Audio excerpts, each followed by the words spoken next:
Today is April 12th, 2010, and I'm celebrating today because on April 12th, 1990, I met the Lord Jesus Christ, and it was the beginning of the best days of my life. And so I am celebrating today, and as you notice, I'm wearing my ex-homosexual t-shirt courtesy of Passion for the Christ movement in Los Angeles. And so thank you. Shout out to Passion for the Christ for this great t-shirt. And I'm celebrating because I want the world to know that God delivered me 20 years ago. And I want them to know that He is yet a deliverer now. For so many people who know me, this may be somewhat of a shock to you. It may not be a shock to you. And at one point in my life, I was very concerned about people knowing my past and knowing what I had come out of. But I am so grateful to God and so thankful to God for all the things that He's done for me, because I couldn't have done them for myself. And so today I'm celebrating my spiritual birthday by just letting anybody and everybody know that Jesus is a deliverer. He is who He says He is, and He will do what He said He did. And I just want to do that by sharing my testimony and recapping just some of the highlights of my life and some of the people who have blessed me so tremendously that God has brought into my life and caused me to be the man that I am today. And certainly I'm not the man that I used to be 20 years ago. And I'm so thankful to God that on April 12th, 1990, I was at perhaps one of the lowest places in my life. I didn't know whether I was ready to die. I certainly wasn't fit to die, as we said in the church, and I wasn't prepared to keep living. I felt like I had come to the end of myself, and I just didn't know what else to do. I became a man who was full of hate, full of anger, full of rage, because I felt like I was just complete and utter failure.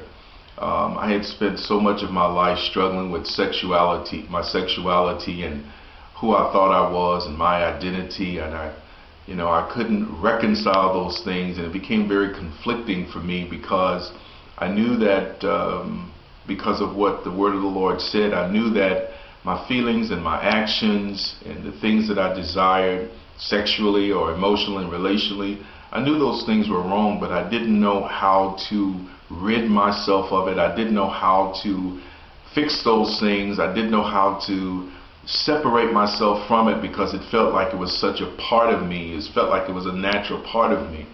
And so at one point I just gave up. When I was 19 years old, I just decided that I didn't want to have anything else to do with the church. I didn't want to have anything to do with God. I was just really sick of trying to pretend to be something that I thought I was, or to be something that people would be happy with me about. And so I decided that I was not going to pretend anymore.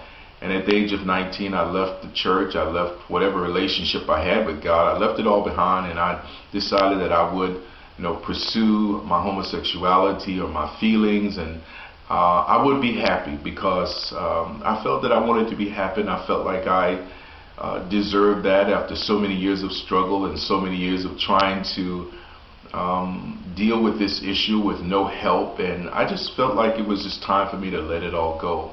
And I did that. And I decided that I would, pursue the things that I thought would make me happy.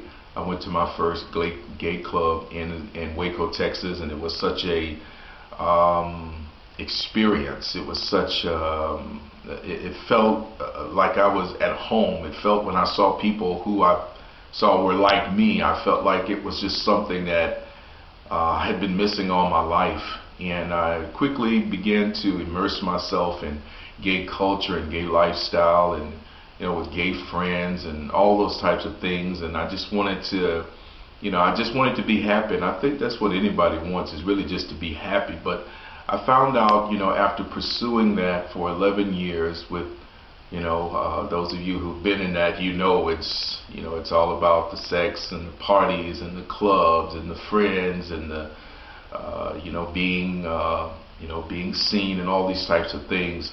I came to the point to where I still felt this deep unhappiness with my life and this deep sense of failure, that I just hadn't accomplished what I was meant to accomplish, and my life didn't measure up to what I really wanted it to be. And I became very depressed over that, very suicidal, and I really wanted my life to end. I just didn't want to live anymore because I didn't feel like it was worth living anymore. And it was that Thursday before Resurrection Sunday, Easter Sunday in Columbus, Georgia. I was in the military at the time, and I was very happy being in the military. I enjoyed my life in the military, but that didn't stop me from these terrible, terrible feelings that I had. And so I decided that I would begin to think of the very best way to take my life, and I wanted people to feel very guilty about what had happened to me. Maybe people who had called me names and hurt me along the way. I decided I would write this suicide note, and I would say, here are the people who hurt me. Here are the people who rejected me. Here are the people who really caused me to be pushed to this point and to take my own life, because I wanted people to feel guilty. And it was during that time that I felt hopeless. I didn't feel like I had any avenue. I had never heard of anyone saying that they had been delivered from homosexuality, that they had come out of it. So I didn't have a frame of reference in terms of, say, a role model.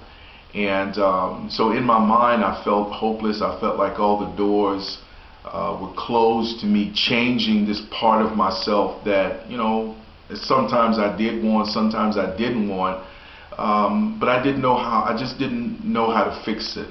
And so at that point of desperation, it seemed to me that the best resolution would be for me to take my life.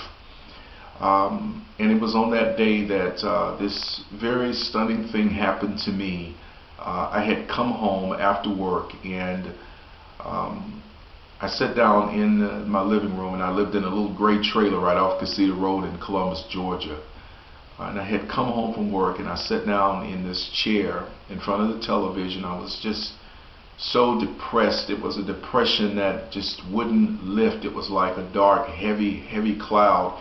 Each morning I just woke up with the thought of, why didn't I just die last night in my sleep? Because I really didn't want to see another day. I didn't want to see the sun come up another day. And I sat down in the chair in front of the television, and I turned it on, perhaps out of habit, like I've always done, after a hard day's work. But in this particular frame of mind, I began to really despair about my life, and I turned the television on, and I saw this scene on the television where a man was coming towards me. He was carrying a heavy cross, and as I was looking at the television, it became such a scene that really captured my attention. And I watched in this movie that was on, and this man was carrying a cross, and he was advancing towards an incline, up an incline, and on each side of this road or this street were thousands of people, and all of these people were shouting and they were screaming, and they had seemed to me such a hatred on their faces, and it was all directed at this man. And I was wondering within myself, what did this man do to deserve all of this hatred? I mean, people were throwing rocks at him, and they were reaching out like they wanted to grab him and just to rip him to shreds and kill him. And I just couldn't understand what would make someone what would motivate someone to hate someone that much. And I began to be immersed in this situation before me on the television, and I forgot about my own pain, and I looked at this situation, and as the people were screaming and shouting and yelling and spitting at this man, he continued to move forward with carrying this cross on his back.